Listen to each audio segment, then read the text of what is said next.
Let's harvest some tomatoes. Hi guys! At dahil off ko today, mag-harvest tayo ng kamatis para sa aking pork sinigang. So first of all, hindi ako may-ari niyan. Nakikipitas lang talaga ako kasi hindi marunong magtanim ang inyong lingkod. At ayun nga, kinain na ni Mr. Square yung isang kamatis. Naunahan niya tayo. Ayan, maliban sa kamatis, meron din kaming lemongrass. Memorable sa akin tong tanglad kasi nalala ko nung nasa Leyte pa ako.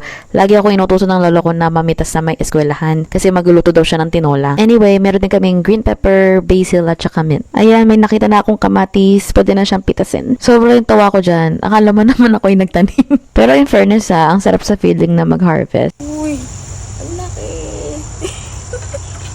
O diba yung reaction ko? Akala mo naman ako talaga yung nagtanim. Ang dami. Oh my God. Siguro next year, ipaplano ko na talaga kung ano yung mga dapat kong itanim since mahilig naman kami pareho sa gulay. And also, makasiban lang kami sa mga Guys, groceries. ang dami pa. Pero pa yun sa loob oh.